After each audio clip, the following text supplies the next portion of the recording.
Olá, sejam bem-vindos a mais um episódio do Vem com a Jaque Podcast. Ainda estamos no mês de setembro e, por isso, estamos aproveitando para falar sobre um assunto muito importante que precisa ser falado sempre: saúde da mulher. E hoje eu trouxe aqui a doutora Mayara Delduc e ela vai compartilhar um pouco da história dela e muitas informações sobre esse assunto. Então fica com a gente aqui até o final e já começa já se inscrevendo no canal e dando aquele like, compartilhando, que eu sempre esqueço e só mando no final. Hoje eu lembrei, tá vendo? Então é isso, doutora Mayara, seja bem-vinda ao nosso canal. Você fica à vontade aí. Eu queria que você compartilhasse um pouco da sua história, para que a gente possa conhecer um pouco mais sobre você. Bom dia, Jaque. Bom, minha história é um pouco impactante, né, para as mulheres. Inclusive, é por isso que eu quis atuar nessa área, né, na medicina, como a gente vai escolhendo os nossos caminhos. Eu escolhi a psiquiatria e escolhi a saúde mental da mulher, né?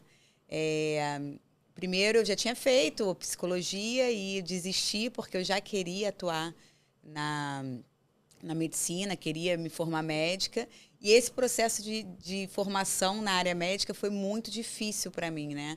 Eu não tinha condições de fazer medicina em nenhum lugar do mundo. Então, eu acabei indo fazer fora do Brasil, com muita dificuldade, né? Nesse processo todo, eu tive que trabalhar o tempo todo para pagar a minha faculdade. Largou tudo aqui e foi sozinha para lá? Larguei tudo aqui, aquela menina de carioca que gostava de jogar futebol, e praia, e ninguém acreditou, né? Eu superei todas as expectativas. Uau, isso é que ia atrás do sonho, né? Você sempre teve esse sonho? Na verdade, não. Eu tive um despertar, assim, que eu queria atuar na área da saúde e não seria outra especialidade sem ser a medicina. E aí eu acabei indo através de umas amigas que voltaram também e eu fui até o final. E foi muito duro. Foram 7 anos muito duros, muito sofridas, né? E trabalhava, estudava, dormia 3 horas por noite, fazia marmita para vender, pagar a faculdade. Tinha que trabalhar numa academia, tinha que conseguir uma nota, né, ali para me manter com desconto na faculdade, porque eu precisava desse desconto. E esse processo foi muito dolorido, assim, mas foi um crescimento pessoal muito grande, né? E aí, logo quando... Aí teve uns episódios, assim, de entrar na pandemia, que eu já não tinha mais condição nenhuma, eu fiz uma dívida absurda na faculdade, né? Que não poderia deixar de arcar com isso, senão não iria conseguir minha formação, não iria conseguir me formar. Eu não tinha nada, só tinha roupas e uma motinha. E eu falei, eu preciso ir lá para poder vender minhas coisas e pagar essa dívida, porque eu preciso terminar essa faculdade. E eu vou terminar. Uau, muito determinada, né? Muito determinada. E aí eu fui. Eu lembro que eu fiz um bazar na casa de uma amiga. E eu vendi todas as minhas roupas do corpo, né? Numa geração onde as mulheres estão colocando mega, estão fazendo harmonização. Eu só queria voltar ali naquele momento com o meu conhecimento, né? E era tudo que eu tinha na minha mala, porque eu voltei com uma calça jeans, algumas camisetas durante 7 anos e um sonho, né? Que eu tinha que agora estudar para o Rivalita. Que é considerada a prova mais difícil da área médica. Uau. E aí eu voltei para o Brasil, eu acabei estudando, ficava estudando, eu tinha uma rotina muito cansativa, eu estudava 7 horas por dia. É uma prova extremamente difícil. E aí eu passei na primeira fase, numa nota de corte absurda, eu consegui passar. E logo depois eu tive a prova prática, que aí entra a minha história de maior dor de uma mulher, né? Então, fica à vontade, porque esse ponto aí é que a gente mais gosta, não no sentido da dor da mulher, mas de ver a superação que você teve após essa dor, né? Exatamente. Eu estava com o pé no Revalida já, pronta para conquistar o mundo, né? Porque já tinha passado 70% do processo. E foi quando eu tive a minha gestação, que foi uma gestação solo. Hoje muito comum no Brasil, né? Mas eu acredito que seja o momento de maior dor de uma mulher, né? Foi onde eu fiquei num lugar de muita dor física, um sofrimento muito grande, um sofrimento mental muito grande, porque o nosso cérebro adoece junto, né? E eu estava nesse processo de fazer a prova prática e é algo que definiria a minha carreira. E eu lembro que em alguns momentos eu ligava a câmera para treinar com outro participante da prova e eu estava assim em frangalhos, né? Eu estava mal, chorando, abatida, magra, visivelmente depressiva, numa depressão gestacional muito grande, né? Ela ocorreu assim que você descobriu a gravidez? Porque não Sim, foi planejada, não né, foi no caso. planejada. Você estava toda preparada, se preparando toda profissionalmente para a realização de um sonho, e aí veio a gravidez, e aí vieram, junto com ela, veio a depressão, a falta do companheirismo, né? Sim. Tudo esse mutirão e você estudando ainda. Sim, estudando. E as responsabilidades, né, financeiras, né, todo o processo de você ter que realizar uma ultra, de você ter que tomar as vacinas, o pré-natal, que foi algo eu como médica, eu tinha que priorizar isso, eu não conseguia priorizar. E nesse processo de estudo, né? Minha cognição completamente defasada, né? Eu não tinha memória, eu não tinha um nível de aprendizado como eu precisaria ter. Sim, os hormônios todos alterados. Hormônios alterados, mas eu não desisti. Eu fui seguindo naquele caminho de uma forma que nada me parava. Eu estava imparável mesmo num lugar de dor. E aí eu passei nessa prova, eu atingi uma nota, eu praticamente fechei a prova. É uma prova prática de muita adrenalina, né? E com barrigão, meu filho ali, cada estação que eu entrava, meu filho rodava na minha barriga, que era né? Eu tô aqui com você. E foi um lugar que eu saí desse lugar de dor muito rápido. E quando eu saí desse lugar, eu saí transformada. E uma vez uma amiga minha falou para mim assim, é impressionante como você vira a chave. Você vira a chave de uma forma que parece que não aconteceu. E quando eu tive essa sacada, eu falei, eu preciso cuidar de mulheres.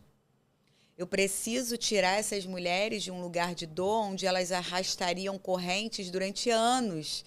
E eu me ressignifiquei muito rápido, né? Eu fui investir tudo em mim. Eu já estava num lugar como é que eu posso dizer? De respostas, né?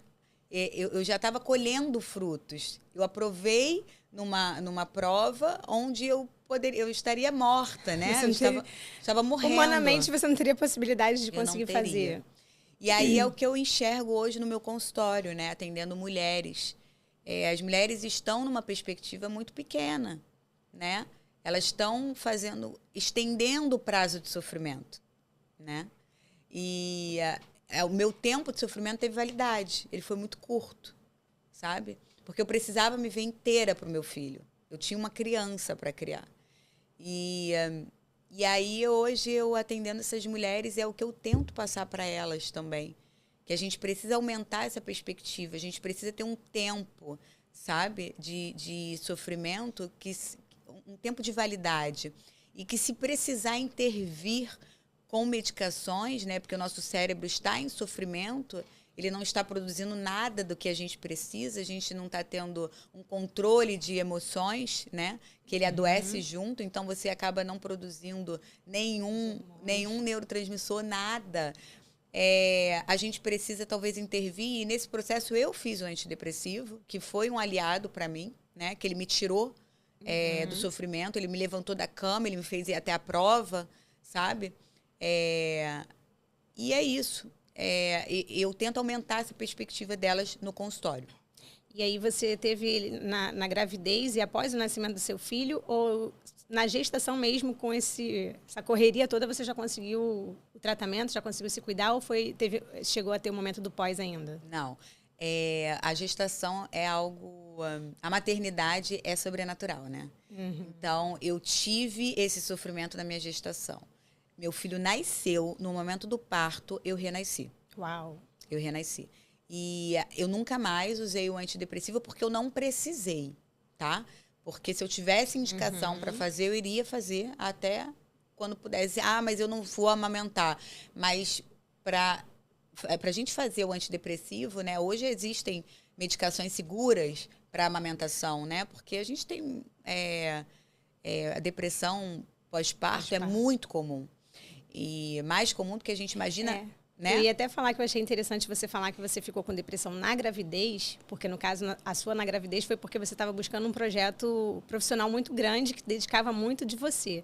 E aí no pós você não ficou, porque algumas que já até vieram aqui relataram que tiveram a pós-parto. Depois do nascimento da criança que elas tiveram essa depressão. Então a sua foi anterior, né? Então é interessante você falar sobre isso, para a gente poder entender que a depressão ela está aí e ela pode invadir qualquer momento da nossa vida, né? Dependendo do que a gente estiver passando. Mas a gente também pode superar, como você falou, virei a chave rápido, entendi meu momento de dor, mas eu superei, não deixei com que as circunstâncias me paralisassem e depois do nascimento do meu filho eu renasci. Eu achei tão lindo isso que você falou. Sim. A depressão gestacional é porque a gente tem os hormônios vão lá em cima, né? E no pós-parto eles despencam. Então é muito comum a depressão pós-parto que a mulher não se reconhece, né? A gente tem aí pelo menos 2 anos para se encontrar, né? O puerpério vai durar até 1 ano da criança. E os seus hormônios vão oscilando, você vai tentando se reconhecer, você vai tentando adaptar uma nova rotina, aquele sofrimento pós-parto mesmo. Então, a grande maioria vem no pós-parto, nessa depressão pós-parto. Porque na gestação ainda, quando a mulher tem um parceiro, ou tem uma família, ou aceita, não é uma gravidez não planejada, que a maioria da depressão gestacional fala muito sobre a gravidez não planejada, né? Que é um baque, é uma surpresa. Muitas das mães rejeitam muito o filho, e eu rejeitei o meu filho até o 6º mês, eu acho, né? E eu falo isso com muita naturalidade porque faz parte do nosso processo. E você não deixou de ser mãe por causa disso? Eu não deixei de ser mãe. Hoje meu filho é minha vida, né? Eu sou a provedora dele, eu sou a educadora, eu que educo, eu que arco com todas as responsabilidades, está tudo bem. E nesse processo, depois que eu superei essa dor, que eu comecei a falar, eu falava sobre isso na minha terapia. E aí eu comecei a entender que as pessoas falavam mais disso do que eu mesma. E eu falava, eu preciso tratar dessas mulheres. Porque o sofrimento está sendo delas, mas são as dores delas, não cabe mais a mim essa dor. Então, foi quando eu liguei para todos os consultórios, todos os lugares que eu atendi, eu falei, a partir de hoje, eu só atendo mulher. Ah, mas hoje eu só atendo mulher. Por quê? Porque quanto mais mulher eu atender, mais mulher eu vou salvar e eu vou tirar desse lugar de dor, desses relatos que elas trazem para o consultório, né, de tristeza, de mágoa, de sobrecarga, de salvação, porque querem sempre salvar alguém, nunca elas mesmas, né? Estão sempre tentando salvar os pais, ou o marido, ou o casamento, ou os filhos. E quando chega no consultório, já chega numa urgência psiquiátrica, numa emergência psiquiátrica, o disjuntor já caiu, essa mulher ela já está estafada, ela já está sobrecarregada emocionalmente, né? Muitas com ideação suicida, que não tem uma perspectiva. Porque aí que entra a diferença do homem, tá, Jaque? O homem, ele entra no consultório e ele fala muito dele e, independente das circunstâncias, ele não para. E foi aí que eu identifiquei a minha força. Eu não paralisei no meio do sofrimento. Eu estava morrendo. Eu estava numa dor física e eu continuei caminhando. O que acontece com as mulheres é que qualquer pequena, média ou grande coisa, elas estão se paralisando. Mas isso não tem a ver também, porque, por exemplo, o homem ele é mais racional e a mulher é mais emocional. Isso não tem a ver por a mulher ser mais emocional, ela acaba vivendo aquilo ali mais a fundo, e o homem é tipo, não tem muito tempo que eu tenho que racionalizar, eu tenho que fazer as coisas, eu tenho que dar conta. Muito. O homem é muito racional. E a gente precisa ter um lado racional também. Até porque quando a gente está com o cérebro em sofrimento, a gente não produz emoção nenhuma. A gente não tem um controle emocional. A gente vai fazer da forma que dá. Então, assim, o homem ele não se paralisa se ele perde um ente querido ou se ele sai de um casamento, né? Ele vai sofrer, mas ele vai produzir. Ele vai... O que paralisa um homem, na maioria das vezes, é estar sem dinheiro. Eu estou sem dinheiro. Primeiro, ele é o provedor. Então, se ele está sem dinheiro, ele está mal no casamento, ele está mal com os filhos, ele está mal na empresa, ele está mal no trabalho, né? E a mulher, ela acaba esquecendo a quantidade de gente que depende dela também. Porque se ela tem filho e ela paralisa, quem vai cuidar dos filhos? Quem vai cuidar da casa? Né? Então, é isso. É a mulher continuar caminhando nesse tempo de sofrimento, seja mental, seja físico, seja uma dor que ela esteja passando pessoal no trabalho. Então, assim, eu hoje atendo muitas mulheres que elas estão com um problema no trabalho, por exemplo, e acabou a vida, né? Acabou, as mulheres não estão conseguindo lidar com problemas e elas acabam chegando, assim, no limite, sabe? No limite. E quando eu saí desse lugar e eu percebi o quanto eu ressignifiquei de uma forma rápida, eu falei, eu preciso passar essa minha energia para essas mulheres. E elas entram no meu consultório e às vezes eu não preciso falar nada da minha história. Eu não falo absolutamente nada. Às vezes elas saem com orientação. Elas saem com orientação, sem prescrição, mas elas sentem a minha energia. Isso eu acho que esse é meu propósito. Eu ia falar isso agora, né? Você fez da sua dor uma virada e disso você descobriu o seu propósito e nisso você trata elas... elas conseguem ver verdade em você, né? Acredito que é isso. Elas veem a verdade em você porque elas entendem que você também já esteve naquele lugar. E aí isso faz com que o teu propósito flua e elas se sintam acalentadas por você e saiam dali transformadas, né? Eu acho que você dá um pedacinho da tua chave para elas. Vamos lá, vamos virar sua chave agora aí, vai. Então, é muito interessante você falar sobre isso, porque realmente, é o que você estava falando, as mulheres, elas são muito sobrecarregadas. E eu sempre falo sobre isso.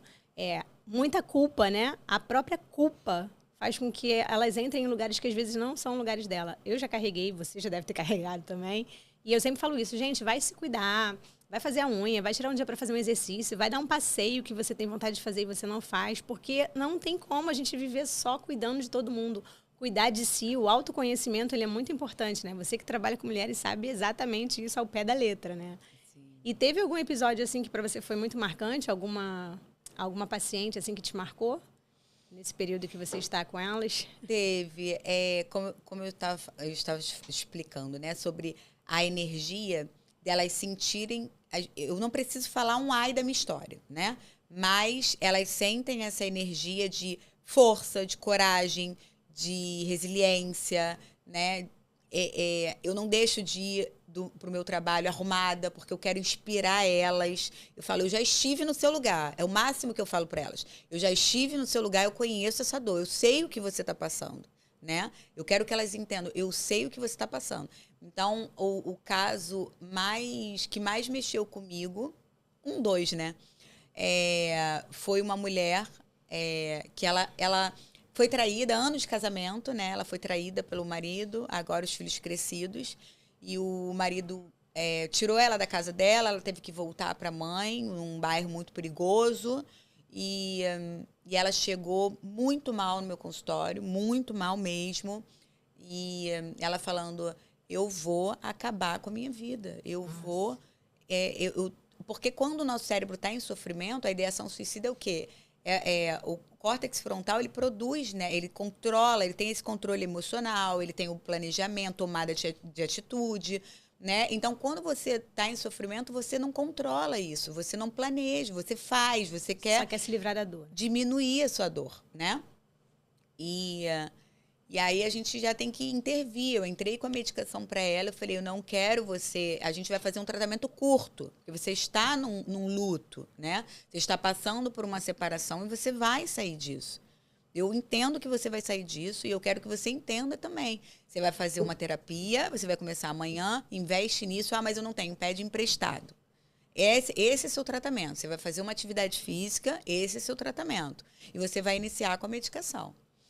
E E ela me iniciou com a medicação, enfim. Eu falei, ó, essa medicação vai começar a agir a partir da 4ª, 6ª semana. E eu quero que, nesse momento, você vá para terapia, você vá buscar, você vai...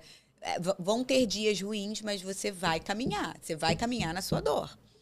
E tem um mês e meio depois, ela voltou. E quando ela entrou no meu consultório, ela estava com um batom rosa. Eu reconheci ela na hora, porque eu reconheço todas as minhas pacientes.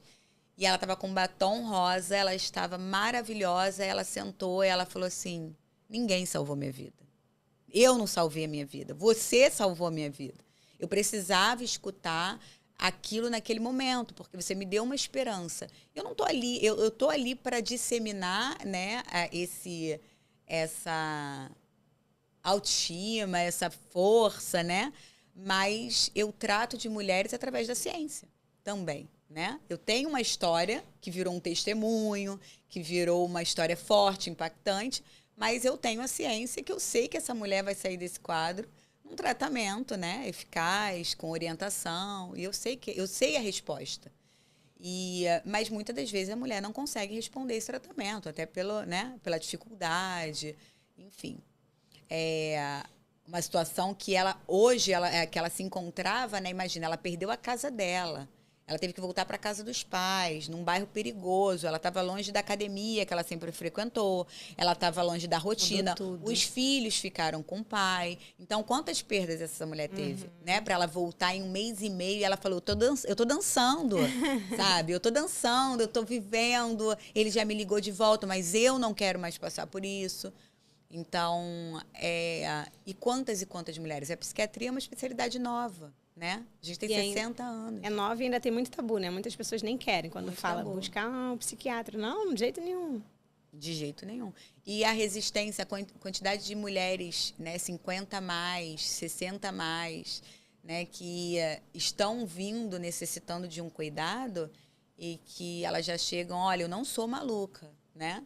Porque, assim, a gente trata uma infecção urinária, né? A gente trata uma pneumonia como a gente tem que tratar. E a gente leva isso muito a sério. Nossa, eu tô com uma pneumonia, vou ter que internar, vou ter que fazer antibiótico na veia. E você vai passar os 7 dias de antibiótico, você está curada, né? Então, a gente só não tem uma bactéria aqui no cérebro. Mas a gente tem neurotransmissores, a gente tem a gente tem um órgão que necessita muito de tratamento, né? E é o que eu explico para elas dentro do meu consultório. Perfeito. Adorei. E dentre esses atendimentos, qual foi a maior dificuldade que você sentiu? Você chegou a sentir alguma paciente que te tocou a ponto de você sentir a sua dor novamente? Ou você já estava tão bem resolvida que não teve nenhum impacto forte assim? Eu realmente tive uma virada de chave. Eu posso sentir a dor dela, porque assim me faz lembrar o que eu vivi, mas eu não sinto a minha dor. Essa dor não me incomoda. Por exemplo, eu me tornei uma mãe solo. Isso não pesa para mim, sabe? Isso não faz de mim uma dor. Mas eu tô num lugar de privilégio hoje, né? Um lugar de privilégio que eu conquistei, alcancei escolheu, né? Ao longo de muita renúncia, né? Eu tive que renunciar a muitas coisas. Eu saí do meu país, eu deixei a minha cultura, né? Eu abri mão das minhas roupas, da minha vaidade, do meu cabelo, da minha unha para investir no meu conhecimento. E isso para as pessoas não era nada, para mim era muito. Eu vim do Rio de Janeiro, né? Onde no verão tá todo mundo linda, com roupa nova. Então, queimada de praia. Muitas das vezes eu não tinha um biquíni nem dinheiro para ir à praia. Então, eu abri mão de muita coisa para investir no meu conhecimento. Então, hoje eu estou num lugar de privilégio que eu conquistei com muito esforço. Então, às vezes, essa mulher que eu atendo, ela não tem uma rede de apoio. Ela não tem esse privilégio, ela não tem uma condição financeira, ela não está estável. Às vezes, ela depende do genitor, né? Que às vezes ele não ajuda nem com R$100, mas ela precisa implorar os R$100 porque ela precisa, entendeu? Então, isso para mim, óbvio que foi uma das ajudas, uma das coisas que me fez sair desse lugar. Claro que foi, mas não só isso. Eu falei muito na minha terapia, né? Eu foquei na atividade física, hoje eu estou no melhor corpo que eu tenho, hoje eu me sinto muito mais bonita do que antes. Então, eu investi em mim de todas as formas, né? Buscou ajuda e foi fazendo tudo que foi necessário para sair desse lugar, né? Tudo. E quando a gente passa no consultório, né, que eu falo para elas, você tem que fazer uma atividade física. Porque hoje, uma atividade física, né, você fazer 40 minutos de cardio, libera mais serotonina do que a própria medicação. E as pessoas não entendem isso. Então, quando você fala da atividade física, da alimentação, que o nosso intestino é o nosso segundo cérebro, e aí, através do nervo vago, ele vai vagueando, né, para o cérebro. E aí, uma vez que seu intestino está inflamado, seu cérebro também está inflamado. Ou seja, tende a deprimir e fazer ansiedade. Então, quando a gente fala, você precisa se alimentar bem, você precisa dormir bem, você precisa fazer uma atividade física, é porque são os pilares da saúde mental para, quando entrar com antidepressivo, tudo funcionar. E ela sair desse quadro. Não é o antidepressivo sozinho que vai fazer o resultado, é todo esse conjunto, né? E aí as pessoas não entendem isso. E hoje em dia a gente tem mais acesso, mais informação, né? E a gente tem visto cada vez mais sendo falado sobre isso, sobre o intestino ser o segundo cérebro, tudo mais, sobre todos esses meios de se cuidar. Mas muitas das pessoas não entram em busca de ajuda justamente porque acha que, não, só você é dependente do medicamento. Você acabou de falar aí, o exercício físico, 40 minutos de corrida, né?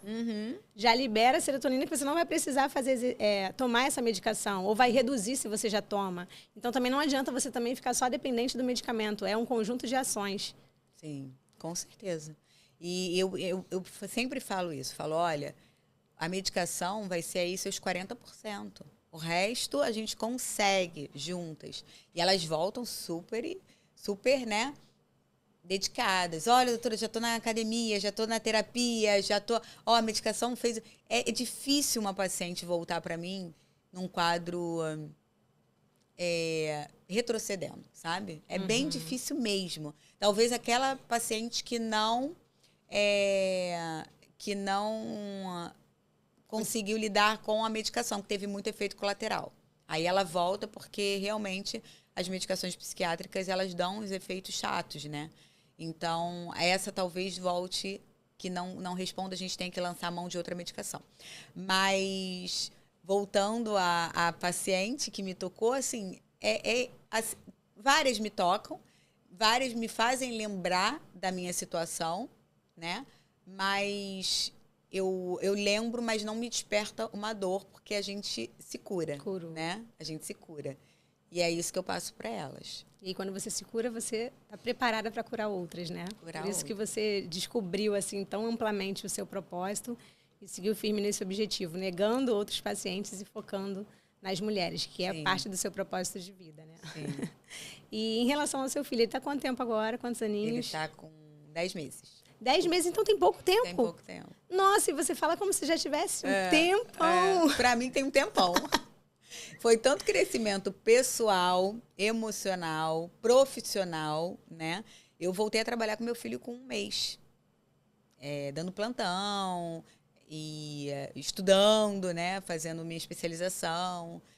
E eu não tive tempo de parar nenhum momento, assim.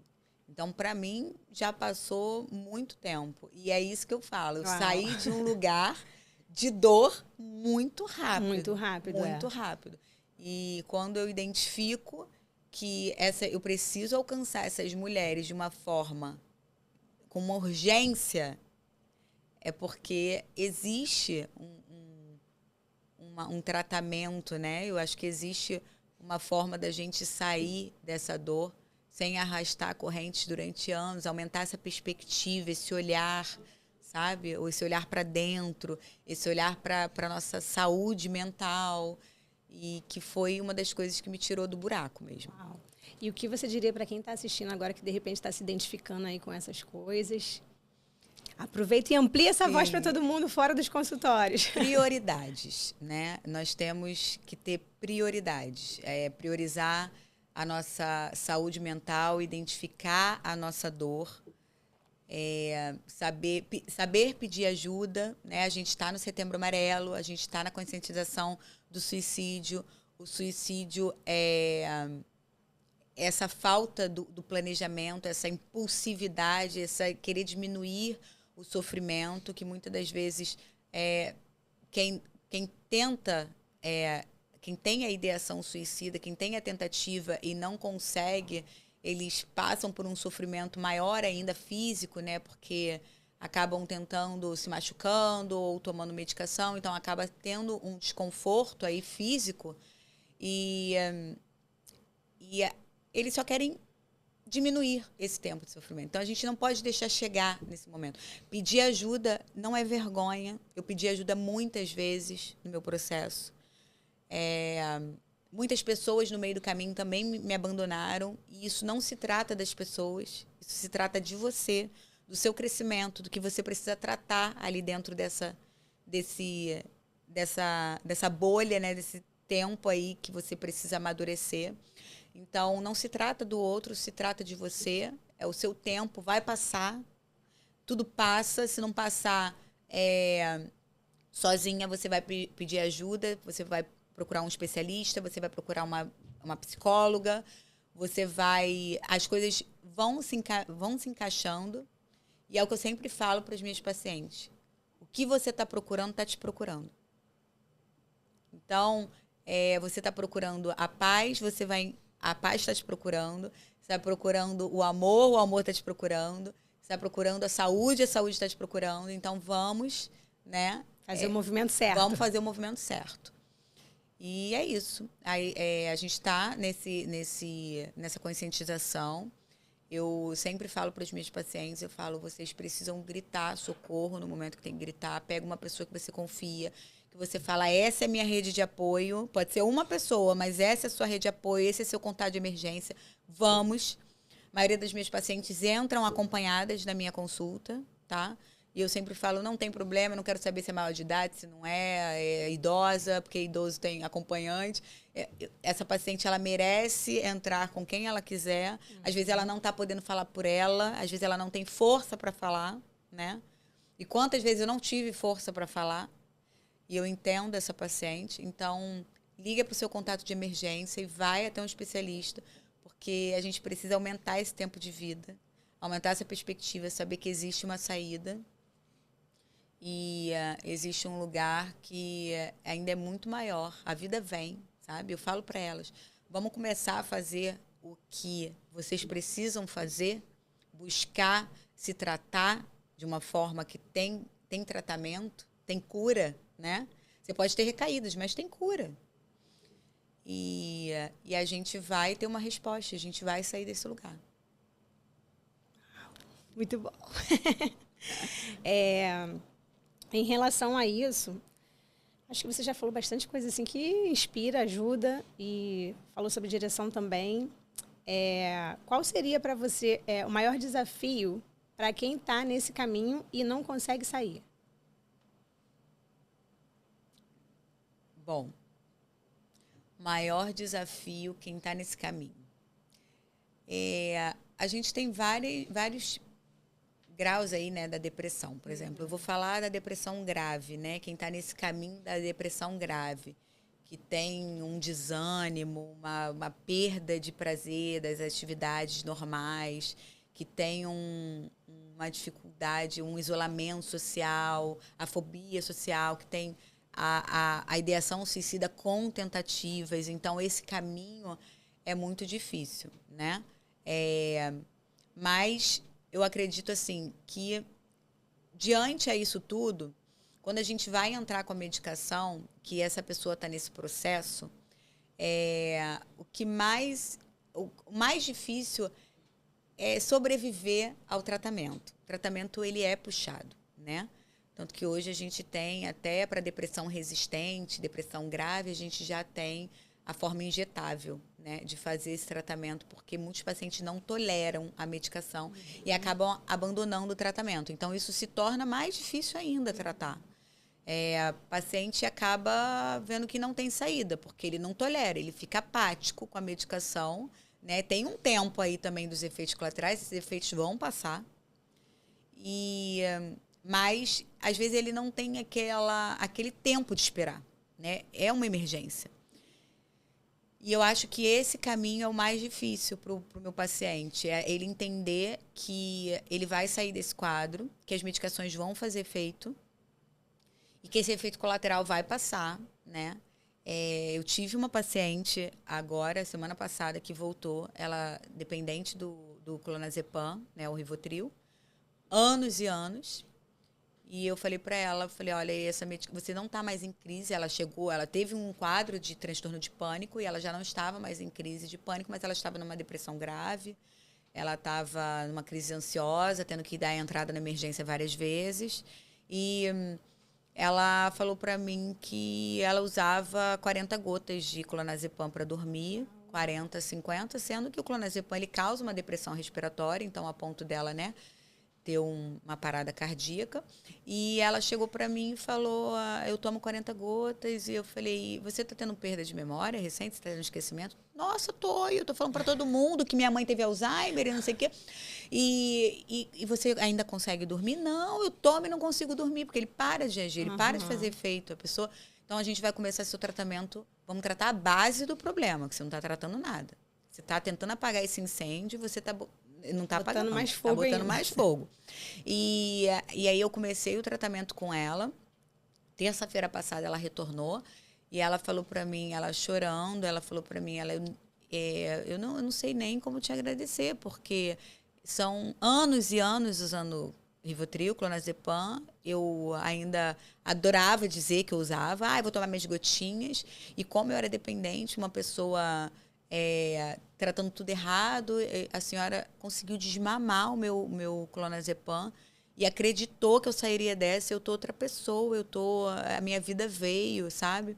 Então é uma paciente que chegou muito grave no meu consultório, muito mesmo, e que já tinha tentado suicídio várias vezes. E a gente conseguiu tirar a medicação que estava atrapalhando nosso tratamento. Hoje ela está em tratamento, ela está ótima.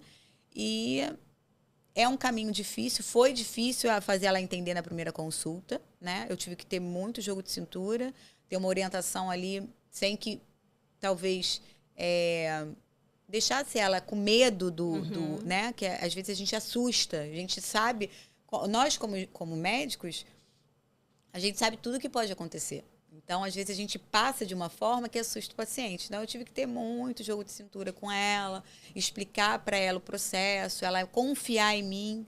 E hoje ela está 10, e é isso que eu quero fazer com várias outras mulheres.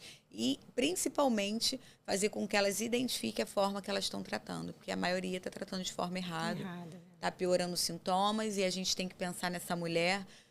vamos botar aí que eu estou tratando uma mulher de 45 anos, a gente tem que pensar que ela vai entrar numa menopausa. Vai ter todo um processo de mudança novamente. Na menopausa, ela já vai ter ali uma irritabilidade, uma ansiedade fisiológica, né? Porque esses hormônios estão despencando e a gente precisa reintegrar ela na sociedade para que ela não paralise também. Ou seja, não é só numa gestação que a mulher paralisa, não é só num lugar... que os hormônios mudam, né? Não é só num pós-parto, num puerpério. A mulher tem a fase da menopausa, que ela também pode paralisar, é uma fase muito difícil para a mulher. Então, é importante que nós, na área da saúde mental, enxergue essa paciente. Como um todo, né? A saúde mental da mulher e a saúde da mulher, né? E aí eu falo, olha... Elas entram com antidepressivo, eu falo, a gente precisa priorizar, a sua libido vai diminuir. A sua alegria de vida, né, que talvez seja a atividade sexual, vai diminuir. Mas a gente vai priorizar a sua saúde mental, você vai passar lá na endócrina, na ginecologista, onde for, você vai ver a possibilidade de fazer uma reposição hormonal, uma reposição tópica, né?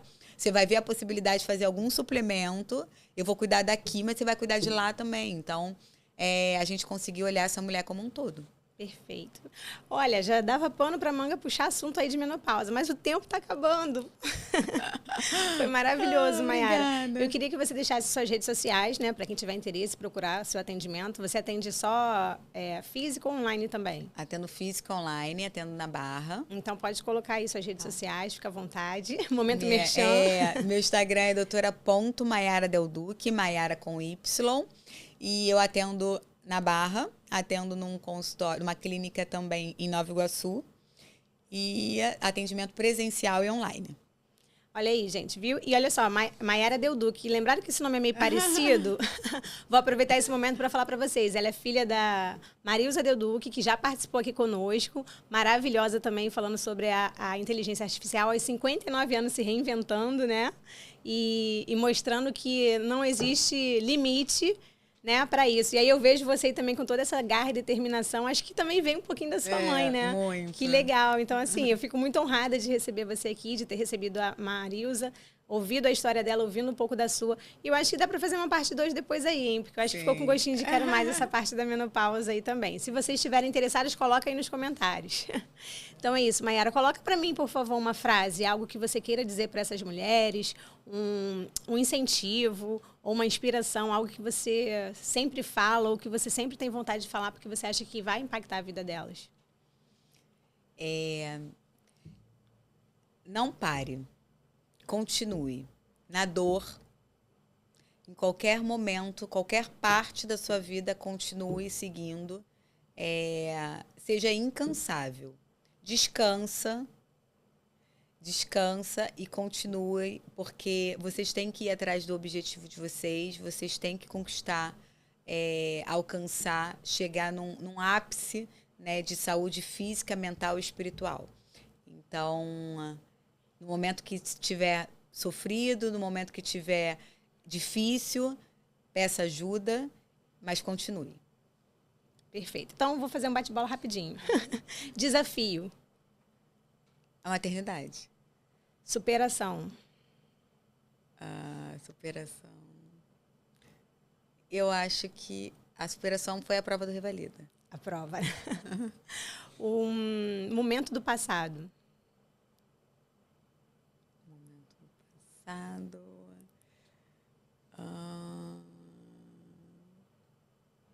Eu acho que foi a minha decisão de estudar medicina. Família.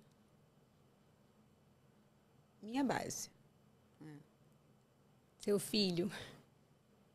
Renascimento. Sua mãe. Foi a que acreditou em mim. Enquanto ninguém acreditava. Uau. Fizeram um bolão de quanto tempo eu voltaria. Nossa. Da Bolívia. Sério? E ninguém acreditou e ela acreditou, assim, todas as fichas.